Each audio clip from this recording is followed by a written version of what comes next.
Well, it's hard to believe in just a couple of weeks, the new school year was scheduled to start, and now is a great time for parents to begin getting their children ready for the routine and demands of school. So this week on Dateline Schools, we'll get some tips on how to get the school year off to a great, healthy start. So we talk with the health director for St. Clair County, Dr. Annette Mercatante. And Dr. Mercatante, I'm not sure if parents are getting excited whether to send their kids back to school yet this year, but what's your feeling on the start of school for this fall?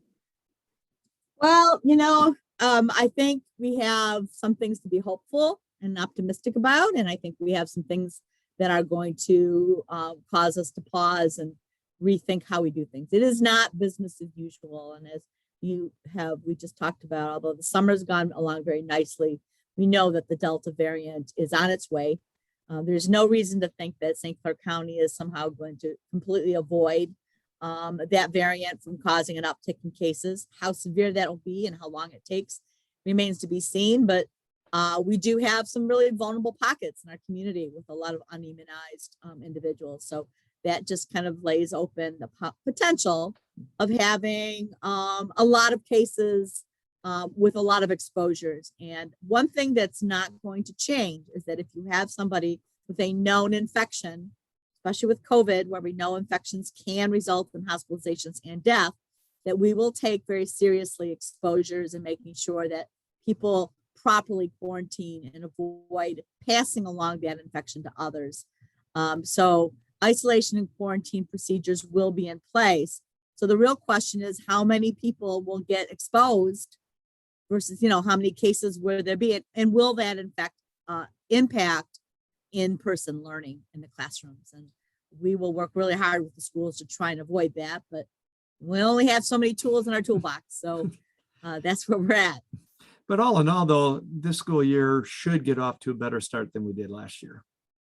Well, everybody has made a commitment to allow in-person learning. And the only reason in-person learning was stalled outside of the governor's restrictions and mandate was really when schools did not have the capacity, the personnel, or even the student body to continue learning. If you got a lot of people out sick or in quarantine, it's really hard to provide that learning environment. Subs are in short supply. There's just that whole operational difficulty.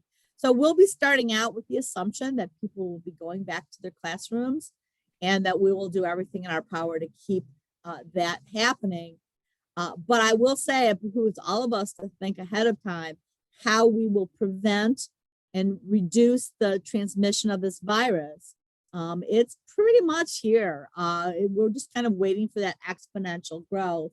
So every time there's a case and there's been some exposures, more of them will get sick with this virus than the previous because it is more infectious. So we do need to put those barriers in place. We know they work. We are talking masking. We are talking physical distancing.